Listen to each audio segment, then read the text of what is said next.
What is up, everybody? It's Dr. Vibe here, host and producer of the award-winning Dr. Vibe show. As always, I like to say you're blessed, highly favored, a magnet for miracles, and a solution for someone's problem.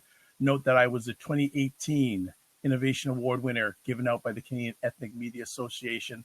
And this is the home of Epic Conversations, and I'm the host of Epic Conversations. And welcome to 2020. And I'm speaking that everyone has a blessed and highly favored 2020. And we back on Get Vocal. We back on all the different platforms, and we are kicking it off with a bang. We have another new friend, first new friend of the Dr. Vibe show of 2020. Who is she? Shari James is a holistic sex coach who specializes in helping men heal erectile dysfunction and premature ejaculation without using pills. She has taken the mystery out of erectile dysfunction and developed a new holistic approach to men's sexual health and performance. Her Be Firm ED blueprint, which is trademark, is a drug-free solution to end struggle with erectile dysfunction. She also has a program to end premature ejaculation called Take Control Training, again, trademarked, to master ejaculatory control and be multi-orgasmic. Borrowing from Shari's expertise as a registered nurse, practitioner of the 5 elements of Chinese medicine, and Mastery of Tantra, the Be Firm Ed Blueprint and Take Control Training are a blend of traditional Western medicine and Eastern healing practices, which provides a grounded, accessible, holistic approach. So we would like to welcome for the first time, but not the last time, Shari James. How are you? Hi, Dr. Vibe. Hello. How are you, young lady? I'm very good. Good. And how's the day been, by the way? Pretty beautiful. Because where you live now compared to where you used to live, right? Can I say? You can say where you live now. I was going to ask you to give some of your background, but you can give everybody the news now. Well, I know you're based in Toronto, which I've been to many times, and I grew up in Buffalo, New York. Okay. And now I'm north of Los Angeles in the mountains. Yes, and I was telling Shari before we started, I began following her on Instagram, and on Sunday, there was a picture of her. She's on this, I guess, sun chair, and all you see are her feet, and there was a pool, and it was sunshine everywhere. I said, I love you, but I'm so darn jealous. Oh, I didn't like that. But you know what? If someone's going to have it, you got to have it. You got to do self-care. Absolutely. It's so important. Well, Shari's going to chat with us tonight. She's going to give a little bit of her background, which you won't be bored by. And she's also going to talk about erectile dysfunction and alternative treatment methods of treating erectile dysfunction. But first, Shari, can you share a little bit about, you know what? I got to stop. I have to thank a special person, Matthew Solomon, who introduced Shari to myself. Matthew was on last week a few weeks ago, talking about the state of men in the past decade. So go to my website, the Dr. Vibeshow.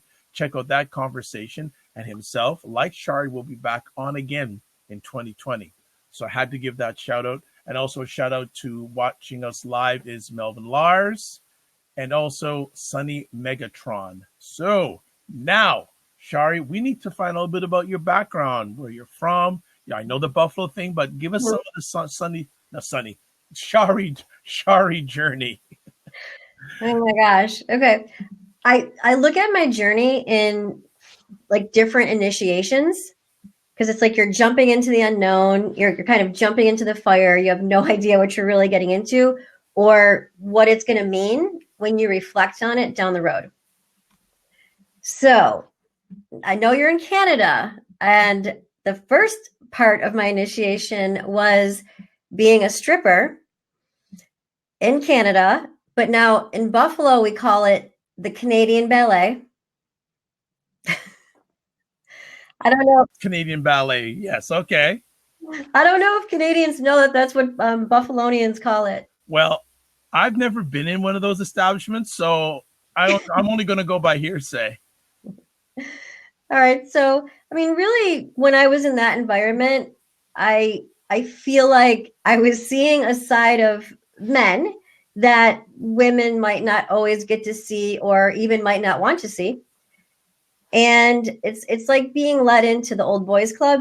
in a way, kind of the man's world. And what I found I was best at was listening. So also I was good at dancing as well, but what I really focused on was really holding space for men to talk. And I think sometimes women think men don't want to talk, but maybe when you have your top off or something, they do. No, I don't know. And I know we're going to address that part of your journey in another conversation, but just a little bit here. How did you get into that world? Where did you come from to get into that world? Oh, okay. I'm a registered nurse. So I was in nursing school in Buffalo, and it was incredibly demanding. So I couldn't have any kind of a normal job. And at the time, I don't know if you all know about 97 Rock. I remember that station. Okay, I think it's still around. Well, they had the 97 Rock Angels, and I was one of the angels. And another angel said, "Hey, I know you need to make some extra money on the weekends while you're in college. Why don't you come up and hostess?" And at the time, the club was in Niagara Falls, and it was called Mints.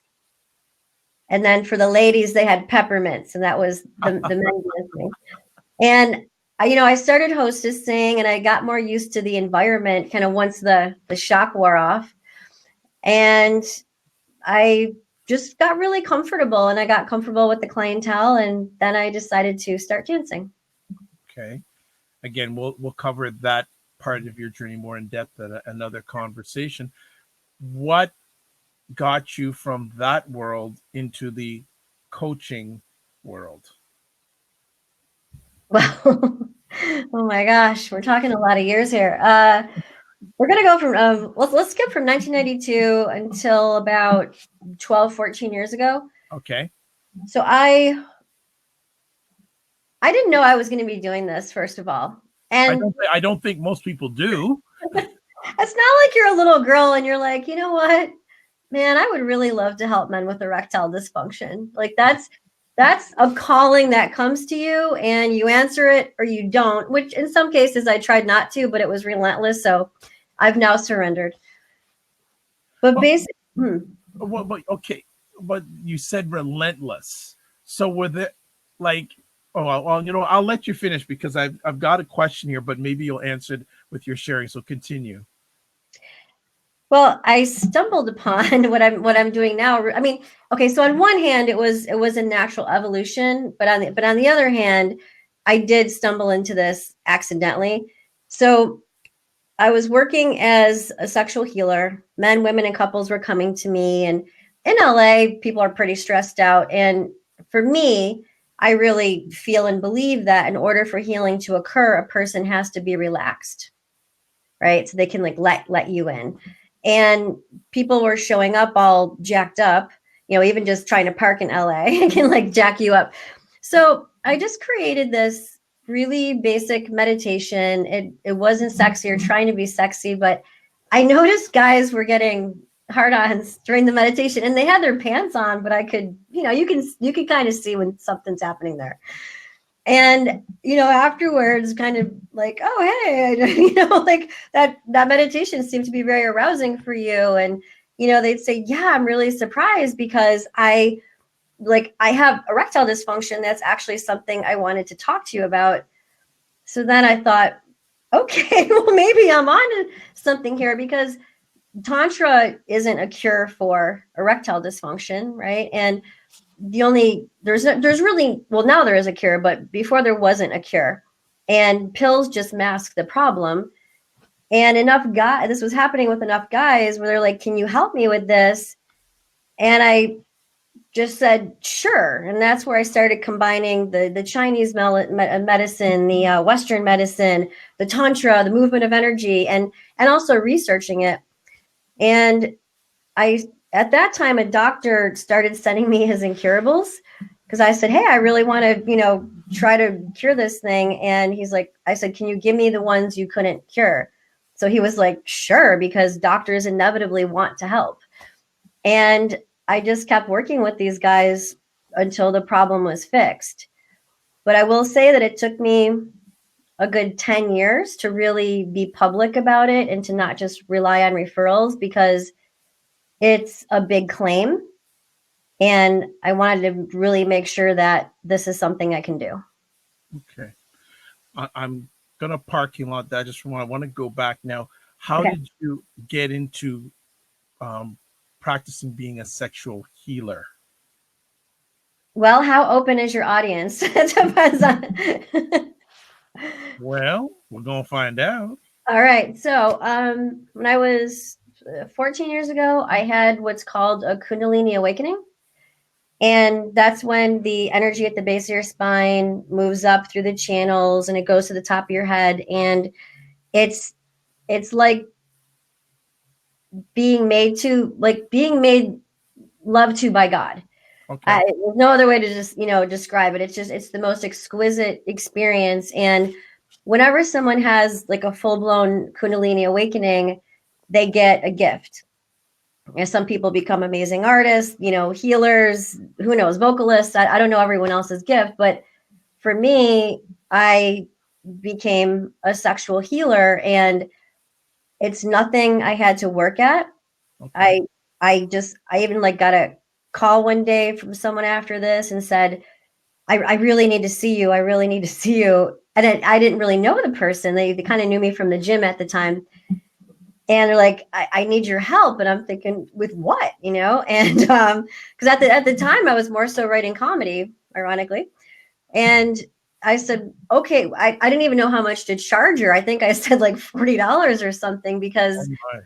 you got to have some energetic exchange. And, I talked to my spiritual teacher. He goes, oh, you're going to know what to do. Just do it. And he was actually right. So she showed up. It was a sexual issue. And sure enough, I knew what to do. And it totally was life changing for her. So it was really effortless. People just came to me. So let me ask. I'm gonna focus on the early days. Okay. So compare the early days when you were coaching, I guess, for couples versus the early days when you were coaching for men only. I really didn't work with couples for that Okay. long. Okay. Um, what I really like to get to the truth, and my experience was the couples weren't like fully honest in front of each other, and that bothered me. And so I started just seeing them separately, and then over time it just evolved to only seeing men. And then so let's ask, what were the early days coaching men? How was that? Now, how was it for you and how was it for them? I'm entirely comfortable working with men because of my background, and because I have taken the time to listen and understand them. I'm just really good at it, to be honest. I mean, Oh, one of the reasons I'm doing it is because I'm really good at it. understood. Understood. Over the years while doing this, have men become more, have your clients become more open? Or are they still having some, what's the word lack of a better word, nervousness in coming to you and opening up? Because you're comfortable opening up, being open and receiving their openness. Have men over the years become more open in speaking and sharing about it with you? This is going to sound really weird. It's I think I have this kind of mistress energy, because right, like the wife gets the lies, the mistress gets the truth most of the time. Okay. So I feel like I have this energy where guys feel really safe and cared for, and I hold space for them, and I give them time to give me emotional answers without jumping in. All right. Well, let's talk about ED and also premature ejaculation. What are some of the, how can I say, untruths that are out there in the world about each one of those areas, if there are any untruths out there? You're gonna go into this backwards on me, huh? Okay. Uh, I think one of the biggest, this is a big untruth because guys tend to self-diagnose. Every single guy thinks it's psychological. Okay. And I don't find that it is. Like in my 3-month program, I think we do only 1 week on the mental realm, and that's it. So if that was the cure, then, you know, sex therapy where you're just talking would actually work. Right. So guys are usually surprised to find out that that's not the case. It's just something that they self-diagnose with. Okay. All right. And with the clients that you've seen over your journey, what percentage of them are with a partner, or do you ever get clients that are just men who are single that are not involved? Are all of them with somebody? No, they're not. They're definitely not all with somebody. Um, there's a lot of guys who they're alone, Yeah. and you know, maybe they've turned to porn for some kind of a connection or feel of intimacy, or, you know, quality. Yeah. And you know, at some point they tend to have some kind of an awakening. So they either have the awakening when they're working with me, or, you know, beforehand, which drive them in this direction. So a lot of times I'm preparing a man to no longer be single. Okay. Okay. Early on in our conversation, you mentioned Tantra. Could Yes. you share what that is with our audience? Because I'm sure whether they're watching watching and listening live, or watching and listening on a replay, some people go, "What's that?" I know. That is the trickiest thing to talk about. There's like 26 branches of Tantra. Okay. So I'll kind of bottom line this. So in the West, people tend to focus on what I call red Tantra. So that's really just dealing with like sexuality, more eye contact, connectedness, technique. So it's just trying to go deeper. For me, where I am now with Tantra is it's essentially the movement of energy from the lower energy centers to the higher energy centers. Okay. All right. Question from Melvin Lars. I Ooh. had a feeling this would come up. How do you handle situations when the man wants to enter a relationship with you? They can't. So one thing is, you know, probably 95% of my business is video conference, Okay. and maybe only 5% is in person. It's some of the work I do. It's really opening men's hearts. I mean, I'm guiding them; they're doing the work. Right. But when a man's heart opens, it would be natural, you know, for him to have a fondness towards me. And just like when I'm working with someone, it's natural for me to have a fondness towards them, because I really believe that it's essentially love that heals. Okay. So because I've been working with men for so long, I can have amazing boundaries and be very loving at the same time. Uh, some conversations here about your demographics. How Oh, young how young is the youngest, or how young? How's the word? I'm gonna put this way. 25. You know what I'm trying to ask? Yeah, 25. Oldest? 74. Wow. And interesting here too, because you have a very interesting insight into men. And what this is nothing crazy here, but you've had an insight. You have an insight into men, and it's been over a period of time.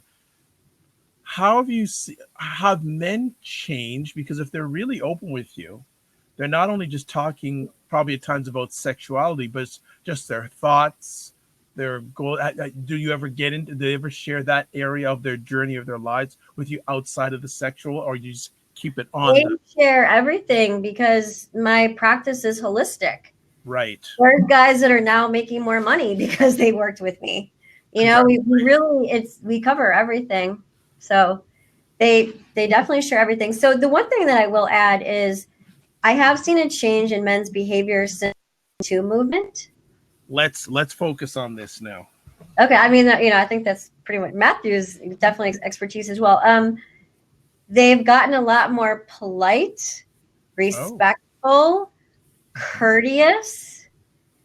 So it's that part of it's been really nice. Now, do you feel that's because of the movement? Because Yes. if yeah, okay, if there wasn't that movement, do you think we'd still see that change? Okay. No, I really don't, because it's been kind of corresponding with the movement. I don't think guys, somehow they didn't know that we don't want to be treated like an object, right? And we don't necessarily want to be sexualized all the time. I mean, I don't, somehow maybe they didn't know that. Well, a few things I'm going to catch up here. Someone who's just joined in, Dr. Okay. Tati, who is an outstanding live stream host. She hosts Mediascope, the livest live stream dealing with media, tech, and pop culture on Wednesdays, 5 p.m. Eastern Time on Instagram Live, and then at 6 p.m. on Facebook Live and Periscope. Please, people, check it out. It's an incredible conversation. Now, to the side, Sunny Megatron is asking or saying here, I've been reading that ED has increased in men under 30 by 100%. One of the reasons cited for this is because millennials have learned to jerk off to porn sites. Have you seen this increase, and do you believe the reasons are true? Why? Why not? Well, 100% yes. What you're saying is absolutely true. And when we spoke about, my youngest client, he was 25 and he already had porn related erectile dysfunction. So the younger guys, definitely porn related ED, and it just really messes them up for life. And I feel really bad for the younger girls that they're with, because that's, men are learning through porn. So I don't know. I have this is my own thing. And sometimes I get really emotional when I talk about porn, because it's going to sound weird, but I feel like it steals a man's innocence, or a boy's innocence. It's like an innocence stealer. And so that's, for me, that's something that I see when I work with men, and we bring back their innocence, like their little boy. Excellent. Fantastic. Oh, Sunny wanted to correct, saying that it isn't 100%, it's 1,000%. It's increased in men under 30 ED. So that is a correction she'd like to share. And then Melvin Lars asks, is there any truth to the myth that premature ejaculation from teen practices to finish is primary? I don't understand the question completely. I know what he's trying to say. I can't see it. So I think I can't see the question because I don't have my reading glasses on. Nope. But is there a correlation between, masturbation when you're young and premature ejaculation? So the answer would be yes, because you're essentially training yourself. And so when guys contact me about premature ejaculation, they think the problem is premature ejaculation. But because I have a different vantage point, I just see it as a lack of training. Really, that's all it really is, and from my perspective. Okay. Melvin, I hope that answered your question. I hope so. I really do. What have you noticed, like, I guess, with your clients? Um, I've been this. What sort of backgrounds do you get demographic wise? Like low income, high income, Caucasian, non-Caucasian? What sort of facts, demographics do you get with your clientele? Is it wide base or specific? I think I view that in a different way. So I view it alpha men or beta men. Okay, explain. Yeah, I've been really, for some reason, I'm really good with working with alpha guys. And I have a little harder time working with beta guys, but I'm getting so much better at it. So that's how I view is what character type. So it's the alpha guys tend to have a lot more stress. In my opinion, stress is the leading cause of erectile dysfunction. And the beta guys kind of lack confidence. So you have to just like build them up and get them, physically virile, mentally virile, emotionally virile. Right, right.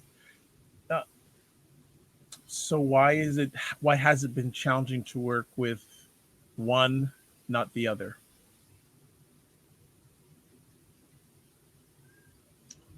I naturally attract alpha type. For some reason, I do really well with them. It's a weird thing. One of my best friends is a men's coach, and she loves working with beta guys. So we we kind of mastermind every week to help each other. So I think it's harder because, okay, if people listen to me, my thing will work basically. So if I tell a high achiever, like an alpha guy, high achiever, type A, what to do, he'll do it and more. Right.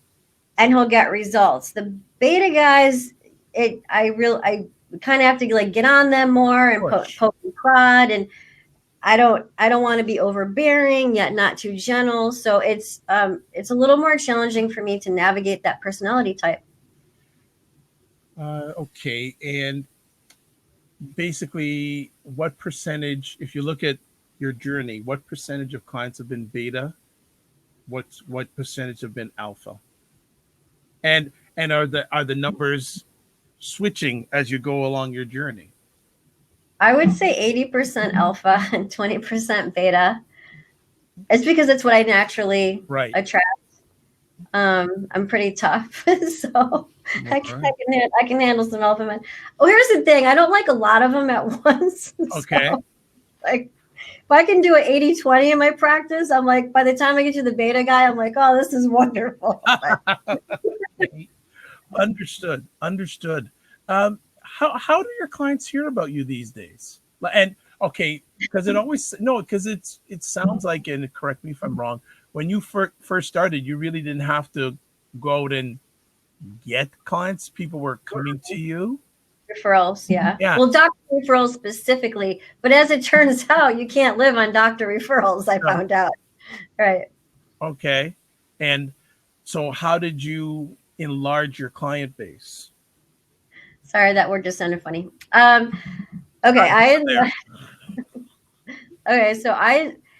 a damn good question. Thank you.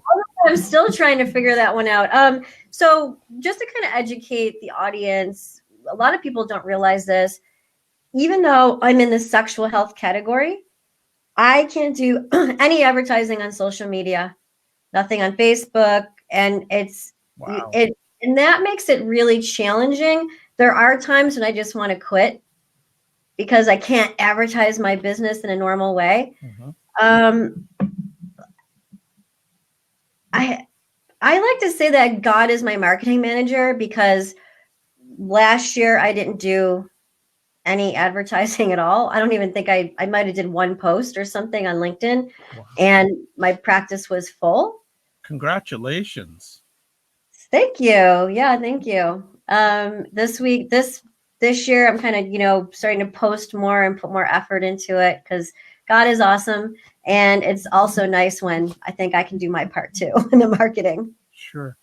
Sunny Megatron is saying, I feel you on the marketing. I'm running into the same issue. It's a challenge. Sunny, what service are you offering or providing that you're running into the same same challenge? Are you in the same sort of service sector? So she's a sexuality educator. Mm-hmm. Okay. They put us all into the same clump. And then I think kind of on the pre-interview, I kind of think I mentioned to you that since Sesta Fosta, things have gotten even more harder on us. So if you have, if you're Gaines Wave or Viagra, you have millions of dollars, you have a board of directors. Those really are the companies that are educating guys on erectile dysfunction.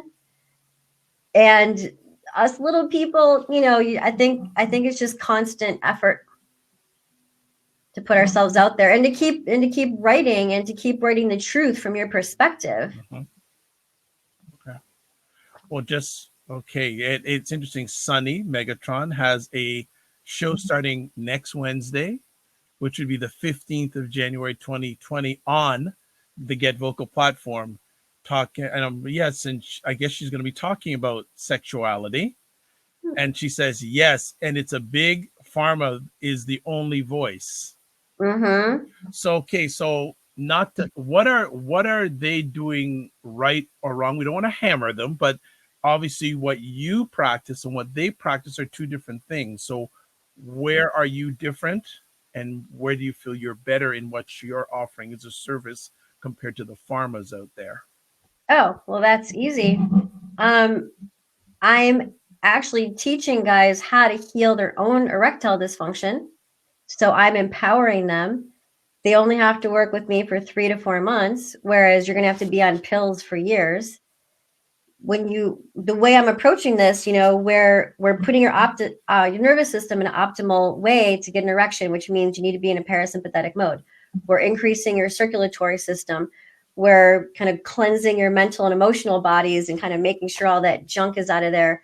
I'm teaching you how to manage and harness your sexual energy. If you're on medications, I'm going to have to navigate, around those. If you have ED, porn-related ED, I'm going to have to help you, get off of that. So my model is 100% holistic, and I'm the guide, but the guys are really the ones that are healing this themselves. And then they walk away with all the information so that they can then prevent it from popping up in the future. Or if they have a couple bad days where it pops up, they're going to be able to refer back and know exactly why that occurred. So I'm all about empowerment. Okay.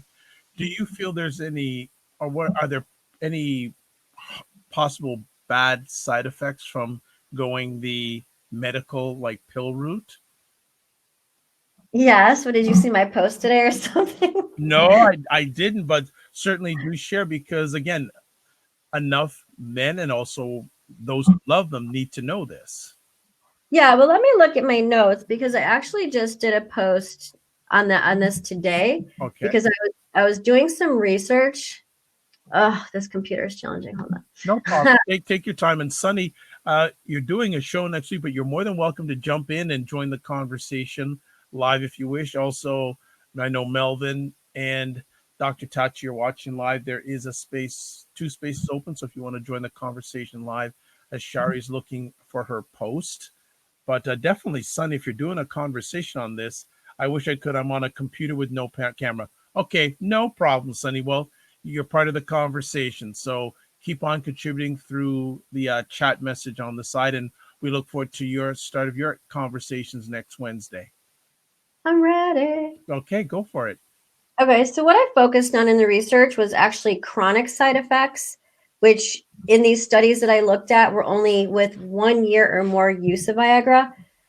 First, I just want to cover the common side effects just so people know. It's headache, flushing, upset stomach, abnormal vision. So guys will see blue.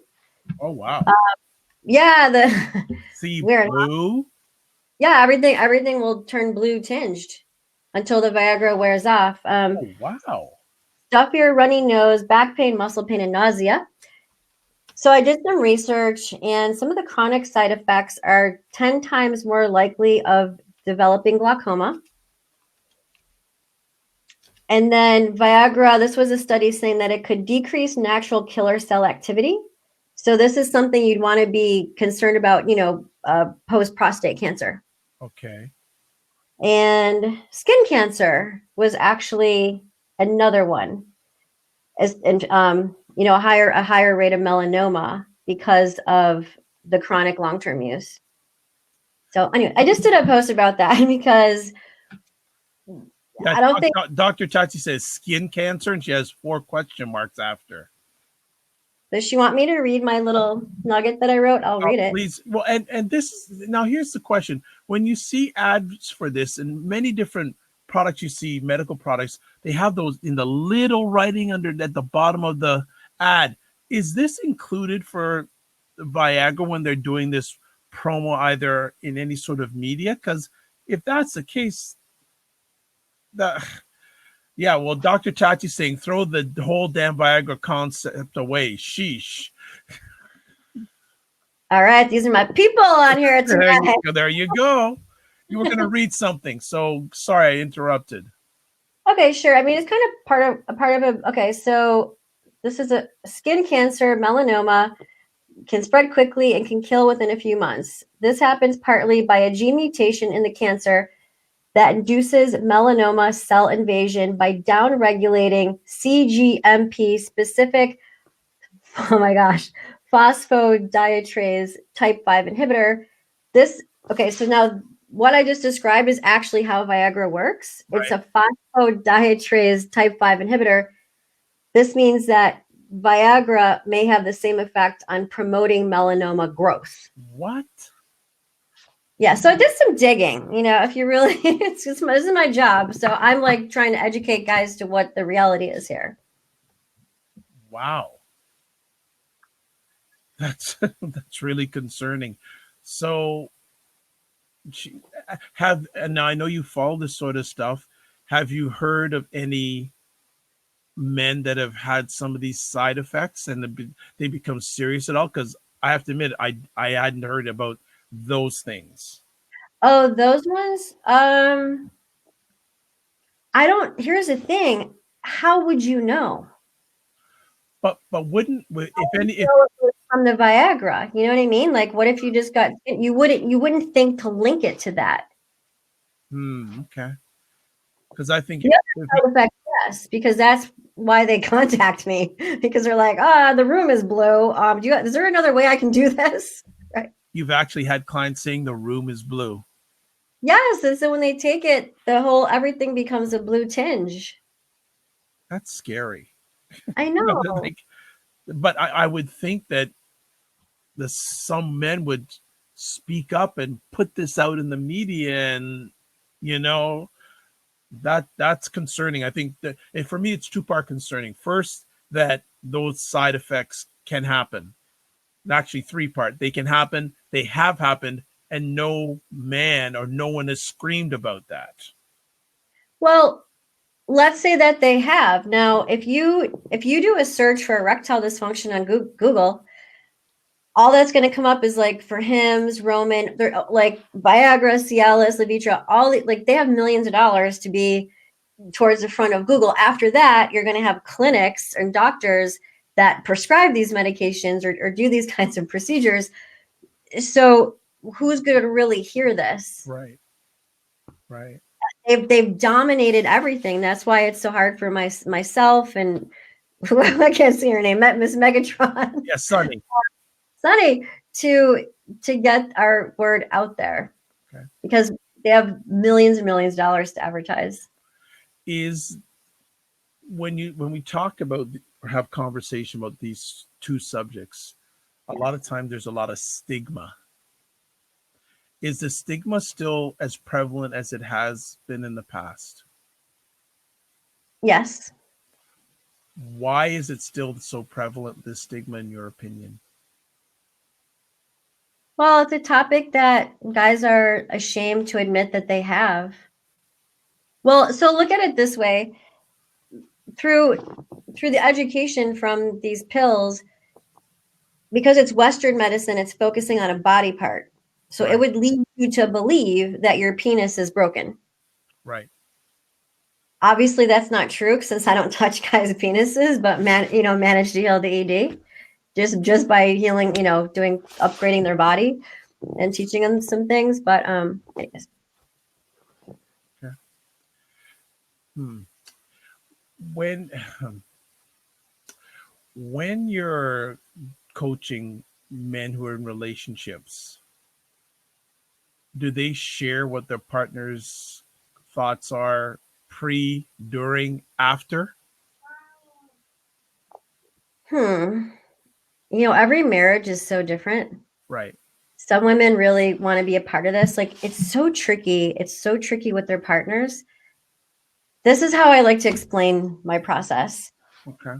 You're going to go on a road trip for like 3 to 4 months, right? I'm your guide. So I'm like, hey, if you want to get to this destination, you're probably going to want to stop and get this fuel, not that fuel, go down this road. And we don't want the wife in the passenger seat because it's a man's body, it's his journey, it's his penis at the end of the day. We want her cheering him on, like supporting him, but I think it's too much when the wife is over involved. It creates pressure, and you want the man to be responsible for his results. Okay. It sounds like you've had that experience before. Yeah. Which leads me to bring up this conversation piece. Has it ever happened in which the client has had to remove himself from the coaching process because it's the wife or the partner's become too involved or over involved in the coaching process? There was one that tried, but I wouldn't let him. Oh, Okay. And may I ask how you prevented him? We have a contract. Ah, We okay. have a contract, and she's like, "Oh, my wife's not happy." I'm like, "Well, too bad. This is what we're doing. If you need me to get on a call with her, I'll get on a call with her. I'm happy to talk to their partners or girlfriends, whatever. I really am. And if you have you had to do that, and is it something that happens often? Every now and then. Yeah. What do you say makes what you do, other than the obvious, unique? Unique. As far as I know, I'm the only one that's doing this. So that would be unique. Wow. And yeah, I don't think anyone else is with the rate of success that I'm having. I think a lot of it's kind of mental therapy. Right. I don't know anyone who's doing I mean, anyone can correct me if I'm wrong. I don't know anyone else is doing this. I don't know any females that are like, hey, I want to cure AD. And I think I have a really great understanding of men. I think you do too. I really think you do. During your journey, Mm-hmm. absolutely. Maybe down the road, well, writing a book about this, I think, or maybe one day we'll see a movie about you. Oh my gosh. No? It'd be very titillating. Okay. No worries. No concerns. Uh, what what have you learned about yourself during this journey? Ooh, look at you getting all Oprah on me. Okay. Don't have glasses, and she's got a lot more hair than I do. We're getting deep. What have I learned about myself? I'm a risk taker, Okay. and I must love challenges because everything about what I do is challenging from Right. trying to promote it to actually doing the work. I mean, some Right. of the cases I take on are like miraculous and it works. So yeah, I learned that I really do love men. I mean, not that I never did, but I really love them. I really do. So two-part conversation piece here, because you've mentioned earlier on the conversation, sometimes you say, I wanted to quit. What keeps you going, and where do you get the fortitude to keep on going? Where do you get that part from? A lot of self-care. I think I put my self-care above everything else. So I'm always pretty I don't know, like I feel myself first and then I can just keep going and keep giving to others. I'm just good about taking care of myself and loving myself. Hmm. So with the clients that you deal with, do a number of them, or do any of them say that true love is lacking, and that may be an area that you have to coach them in regards to not just physical love, but spiritual, emotional love of themselves? I think committing to this program is an act of love for themselves. It A female will inspire it, but once the commitment is made, a man, it's like I'm forcing a man to look in the mirror. Okay. Okay. When did you know? Because I know you say sometimes you want to quit. When did you know that this was your calling?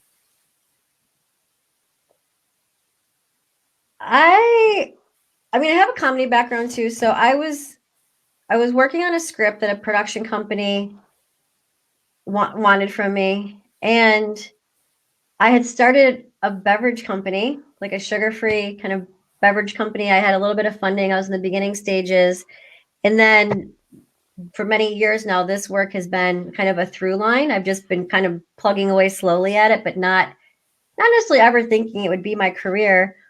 And like everything just kind of collapsed. Like the funding disappeared. Oh, Kind of left. I was kind of relying on it, and And then the production company came back and we're like, no, we didn't like, no, we liked your original version better, even though I just did like 13 rewrites. And I'm like, screw Hollywood. And I was, kind of like broken at that time. It was not too long ago, really, maybe 4 years ago. And, I'm very spiritual and connected. And I'm like, all right, universe, divine, God, what do you want me to do? I'm out. I'm out. What? Because I've been resisting this for a while. It's a weird job. It's challenging. And I said, if you want me to do this work, then give me a sign. And I think within the next 24 hours, someone called me out of the blue. I was like, hey, can you, I have Parkinson's. Can you help me with with ED? Wow. And I'm like, okay, like, let's do it. Let's do it. So this was the only thing left standing for me. Right. So thank you for sharing that. okay. Thanks so much. Sunny has another question. Are you the majority or all your clients hetero, or do you have LGBTQ plus clients too? That's a great question. I don't do any specific marketing for any kind of group because obviously what I do is already a niche. I did have a queer client, just one, and it was a really education for me. I got to learn a lot through the experience. So the doors are open to all that. I don't try to market it, but I'm of course 100% open. I'm really just focusing on the problem. Right. And whoever has that problem, I'm happy to work with. Great. What do you said last year was just you were full last year. Yeah. What do you feel were the causes for you having such a positive, productive year coaching wise last year? Spirit. Okay. I didn't do anything to have it. I feel like if I keep putting love in, like everything's just it's gonna come back. Right. And I will say this work is really emotionally fulfilling. It's crazy rewarding. And at the end of the day, if I'm having a bad day or I got booted off of LinkedIn or something like that for no reason, I'll go and I'll look at all my like case studies and all the video testimonials, and I'll just see the impact that this had on their entire life, Right. their relationships, how they show up at work, how they show up for their kids. And that's really what touches me. And I think I would say that's the fuel that keeps me going. Are you at liberty to give us one success story? Yeah, I'll just give you the last one because it was pretty miraculous, really. So the gentleman was 68, turning 69, and Viagra completely stopped working. Wow. Mm-hmm. And had carotid arteries. No, I still am sort of concerned that sirens are not going out in the media, but keep on going. And by the very last week, he was able to penetrate his wife without any pills whatsoever. And I'm not saying he was like rock hard, but I'm saying he could penetrate his life with his wife and his life. Actually, you're feeling good when you're getting hard. And then I was able to kind of, give him some guidance of what he might want to continue to do and some things some other people he might want to kind of work with just to keep fortifying his body. That's amazing. It really is. It is amazing. Wow. I think it's such a tricky thing to be in my position because I do have a lot of fun with my clients. I'm very jokey. I do take this serious, and I do feel the weight of the responsibility because I really, really want them to get results. Believe me, I'm not rich. This is not this is a pain in the ass, really. It's when we're getting towards the end, if somebody isn't where I want them to be, I have sleepless nights. Wow. until I get them there. I can't help it. Like I just take it very seriously. So, and I come back to a conversation piece I brought up earlier. Where do you get that passion, that care from? Is that something that just generated in you? Was it something from a parent, or you just grew up in an environment that you had that care and love? Because sometimes a coach will say, you know what, I don't want to get that emotionally involved. I just want to coach them, but you really care. Yeah, I think if anyone saw the video interviews, they would absolutely know that. I couldn't do this if I didn't care. I can't do anything if my heart's not into it. Makes sense. Makes sense. Well, we're winding down to the end of the conversation. And just want to know if there's anything else you'd like to share with our audience. Oh my gosh. Yeah, I think, these pills and these frequency treatments, I mean, to me, those should be a last resort and not a first choice. So educate yourself and empower yourself to see what the alternatives are before you go down that road. Because once you go down that road, you might be on those pills for the rest of your life, or they might have to constantly be upping the doses, and eventually those don't work. And then you've got to get the injections, and then those stop working. And then you got to get the penis pump. Like, I'd rather see you go deeper and really learn how to take care of your body to treat this and prevent it. What does the rest of 2020 look like for yourself after coming off a very successful year last year? Well, that's pretty easy. So I'm gonna. There's only one of me, so I'm gonna take and I can only handle so many clients. That's the problem about caring and being invested. I can't have a bunch. So this year I'm gonna take all my teachings and put them into digital products, so that somebody wouldn't necessarily have to work with me one on one, because it is a good investment. There's no question. It's not cheap. And this way I can have different price points that I can help more people. Excellent. Scaling. Love it. Yeah. Love it. Love it. Well, Shari, I'd like to say thank you so much for taking time out of your positive, productive schedule to share with us this evening. For those who are listening and watching live, or listening and watching on the replay, Shari will be back to discuss other. Oh, hold on. She goes, oh, Sunny says, thank you. Where can we find you on social media? So I was going to ask that, but Sunny beat me to the punch, and I have a feeling Sunny's going to be reaching out to you. So how can Sunny and others reach out, engage with you? I mean, really, my website is the best place to go. So it's Shari, SHARI dash James.com. And I've And just typed that out in the comment section on Get Vocal. So oh yeah. just click on the link, and that gets you where you need to go. Yeah, and I'm on LinkedIn. I'm totally in love with LinkedIn right now. So I'm on LinkedIn. Come check me out on LinkedIn. I'm on Instagram, Twitter. I don't do that much on Facebook. I'm not a huge fan of Facebook. But yeah. Okay. Well, and Dr. Tachi says this was very informative. Thank you. Thank you. All right. Well, I'd like to thank Dr. Tachi, like to thank Sunny, like to thank Melvin, and also Big Brad, who was on for a little bit, who they checked out the conversation on the Get Vocal platform. And if you want to check me out, the best place to go to is my website, thedrvibeshow.com. That has every place you can catch me, every platform, all the Instagram, Facebook, Twitter, all there, short and sweet.